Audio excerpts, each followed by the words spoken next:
আসসালামু আলাইকুম, hello everyone, welcome back and welcome to my channel. তো বন্ধুরা, আজকে খুব ইন্টারেস্টিং একটা টপিক নিয়ে আসলাম। এটা হচ্ছে কোনো কিছু চক্করের পরে অথবা কোনো কিছুর কারণে যদি আপনি কোনো কিছু একটা করতে না পারেন, ঠিক আছে? তো কিভাবে এটা বানাবেন? আপনি প্রথমে হচ্ছে যে কোনো একটা পজিটিভ সেন্টেন্স অথবা নেগেটিভ সেন্টেন্স দিবেন, তারপর হচ্ছে আপনার স্ট্রাকচারটা দিবেন। তো আসলে বন্ধুরা, আমার অফিসের কাজের চক্করে পড়ে বা অফিসের কাজের কারণে আমি কিন্তু আপনাদের জন্য প্রচুর ভিডিও বানাতে পারি না। তো এটার জন্য আমাকে প্লিজ ক্ষমার দৃষ্টিতে দেখবেন। এবং আপনারা অবশ্যই জানেন আমি অফিস থেকে আসলে বাসায় আসতে আমার অনেক রাত হয়ে যায়, ৯টা ৯:৩০ বেজে যায়। তারপরে এসে আপনাদের জন্য ভিডিও বানাই, এটা আবার এডিটিং করে আবার ইউটিউবে আপনার আপলোড করতে হয়। তো এটা আমার জন্য খুবই সুট আপ। তো চলুন আমরা আজকে একটু শিখে নিই।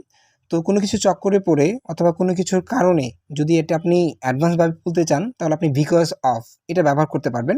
তো বিকজ অফ এটার অর্থ হচ্ছে কোনো কিছুর কারণে অথবা আপনি কোনো কিছু চক্করে পড়ে। এটা যদি আপনারা মানে Bangla to English, English to Bangla translate করতে যান, তাহলে এটা পাবেন বিকজ অফ মানে কোনো কিছুর কারণে। আর যদি ইংলিশ টু ইংলিশ ট্রান্সলেট করেন, তাহলে কিন্তু এটা অর্থ গিয়ে দাঁড়ায় কোনো কিছু চক্করে পড়ে। তো চলুন আমি আপনাদের কয়েকটা উদাহরণ বানিয়ে দিই। তো এর আগে আপনাদের আমি একটা এক্সাম্পল দিয়ে দিচ্ছি, এটা অবশ্যই আমাকে একটু কমেন্ট করে জানাবেন যে তোমার চক্করে পড়ে বা তোমার কারণে আমার জীবনটা শেষ। এটা কিভাবে আপনারা ট্রান্সলেট করবেন, এটা আমাকে একটু কমেন্ট করে জানাবেন। তো চলুন আমরা দেরি না করে শিখে ফেলি। কয়েকটা উদাহরণ দিয়ে দিচ্ছি, আপনারা নিজ থেকে কয়েকটা উদাহরণ বানিয়ে নেবেন। যে I don't go there because of you. I don't go there because of you.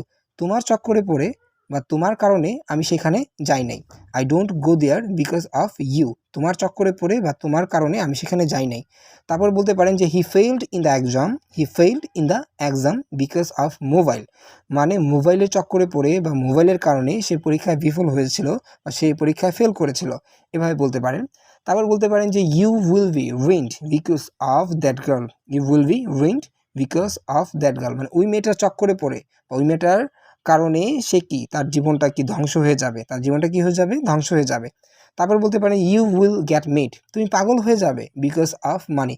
টাকার চক্করে পড়ে বা টাকার কারণে তুমি কি হয়ে যাবে, পাগল হয়ে যাবে। তারপর বলতে পারেন যে ইউ উইল বিকাম পুয়ার। তুমি গরিব হয়ে যাবে বিকজ অফ হার, মানে তার কারণে বা তার চক্করে পড়ে তুমি কি হয়ে যাবে, গরিব হয়ে যাবে।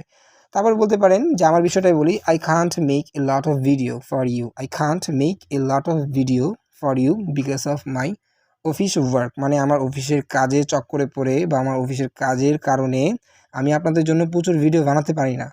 তো বন্ধুরা, আজকের জন্য এই পর্যন্তই। সবাই ভালো থাকবেন। আসসালামু আলাইকুম।